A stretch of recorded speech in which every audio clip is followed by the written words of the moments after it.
बिस्मिल्लाहिर्रहमानिर्रहीम। अस्सलाम वालेकुम। आज जो हमारा क्लास 4 जनरल साइंस का जो टॉपिक है वो हम लोग देखेंगे relationship between geographical location and climate.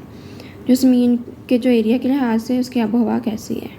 तो जो अगर फ़र्ज़ करें जो सूरज है तो सूरज पे डिपेंड कर रहा है। तो अगर सूरज की जो शुआएँ हैं वो सीधी पड़ रही हैं तो वो गर्म इलाका होगा, ट्रॉपिकल जोन होगा। आगे हम डिटेल से देखते हैं। अगर वो मतलब तिरछी पड़ रही हैं तो वो टेम्परेट होगा। अगर वो मतलब बहुत ज़्यादा टेढ़ी पड़ रही हैं तो वो ठंडा इलाका होगा। तो सूरज पर डिपेंड कर रहा होता है। बहुत ज़्यादा फैक्टर्स हैं वो आबो हवा पे डिपेंड कर रहे होते हैं किसी भी जियोग्राफिकल लोकेशन पे।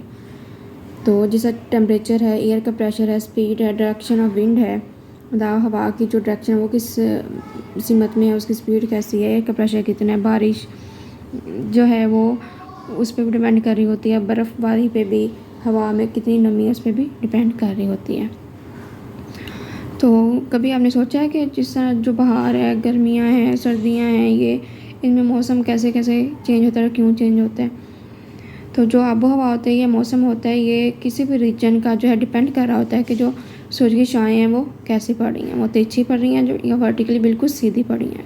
वर्टिकली यानी 90 के एंगल पे बिल्कुल सीधी, स्लैंटिंग मतलब तिरछी यानी टेढ़ी। तो इसी बेस पे हम लोगों ने इसे डिवाइड किया हुआ है अर्थ का 3 जोन में, ट्रॉपिकल जोन, टेम्परेट जोन और पोलर जोन। तो सबसे पहले हम लोग थोड़ी सी रीडिंग कर लेते हैं। Geographical location of a region is an important factor for determining its climate.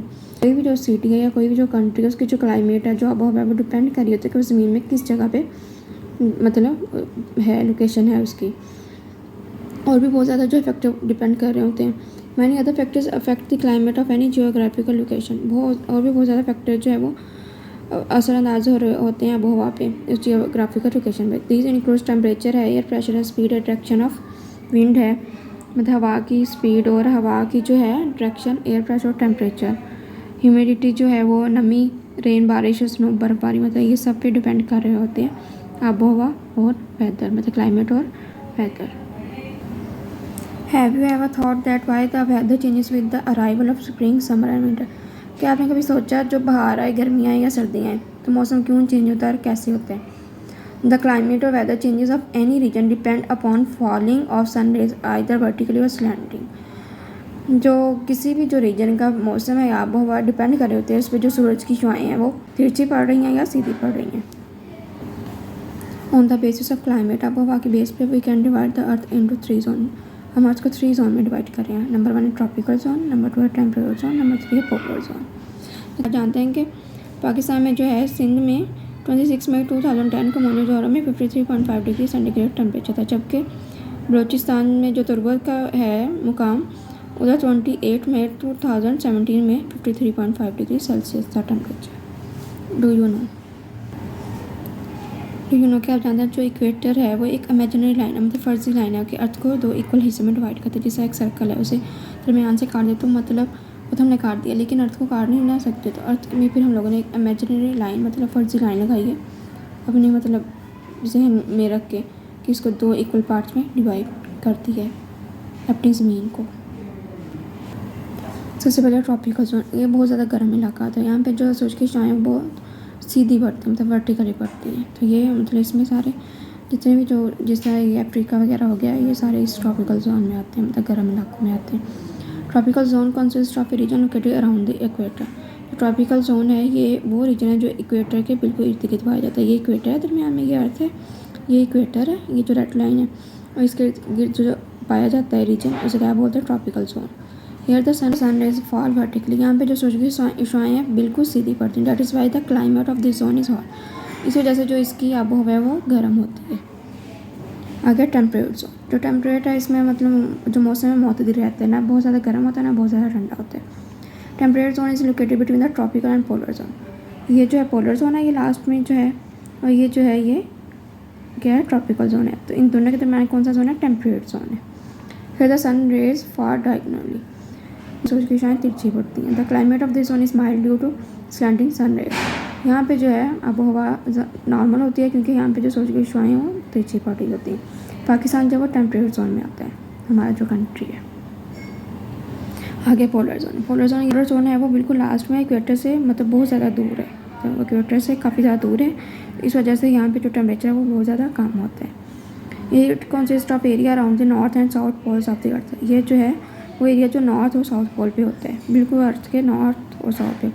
ये the sun rays are more slanted, यहाँ पे जो सूरज की छाएँ बहुत ज़्यादा तिरछी पड़ती है। Therefore the climate of this zone is coldest, तो इस वजह से इस जोन में जितने भी कंट्री हैं, जैसे नॉर्वे वगैरह हो गया, वो ठंडे होते हैं। As we move away from the equator, अगर हम इक्वेटर से मतलब दूर जाते जाएंगे, ये इक्वेटर से दूर जाते जाएंगे the climate become less hot, तो जो आबोहवा है वो कम गर्म होगी। Eventually the temperature is minimum at the pole, यहाँ पे जो पोल्स है यहाँ पे टेम्परेचर बहुत ज़्यादा कम होगा।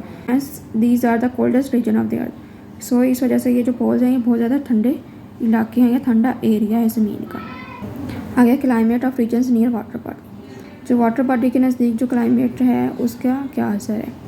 जो water body makes the climate of the adjacent land areas mild, जो वाटर बॉडीज होते हैं जैसे समुद्र पास हो गया, दरिया हो गया, तो वो जो आबोहवा है उसे दरमियाना मतलब मॉडरेट कर देती हैं।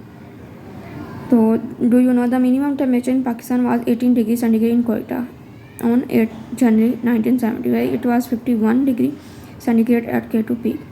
तो 8 जनवरी 1970 को देखा गया कि जो कोयटा में 18 जो है डिग्री सेंटीग्रेड जो है टेम्परेचर था, जबकि उसी दिन जनवरी में 8 जनवरी 1970 को K2 में देखा गया तो वो -51 डिग्री सेंटीग्रेड था। क्लाइमेट ऑफ हाई रीजन, मतलब जितनी ज़्यादा हाई हो जो है वो उसकी रीजन हाई होता जाएगा सी लेवल से, उतना ज़्यादा वो कूलर होता जाएगा।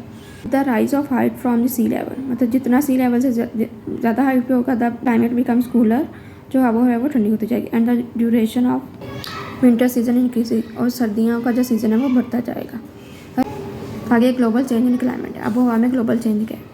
तो आप देखते हैं कि जिस तरह दिन ब दिन फैक्ट्रीज जो हैं गाड़ियाँ बढ़ती जा रही हैं, तो उनका जो धुआं है वो हवा में शामिल होता जा रहा है ह्यूमन एक्टिविटी की वजह से। इसी वजह से हमारा जो माहौल है वो काफ़ी ज़्यादा गंदा हो रहा है, पोल्यूट हो रहा है, आलूदगी बढ़ रही है, तो जिसकी वजह से ज़मीन का टेम्परेचर बढ़ रहा है, जिसे क्या कहते हैं ग्लोबल वार्मिंग कहते हैं। ये हमारे लिए भी बहुत ज़्यादा नुकसानदेह है, और जो ज़मीन में पानी वगैरह है या जिस तरह रिसोर्सेज वगैरह उनके लिए भी काफ़ी ज़्यादा नुकसानदेह है हर तरह। The heat smoke and gases release from the factories vehicles and other human activities not only pollute our environment but also cause an increase in average temperature of the earth.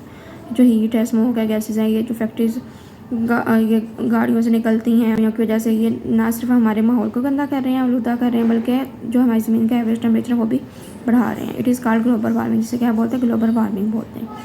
Global warming is very harmful for climate and life on land and in winter.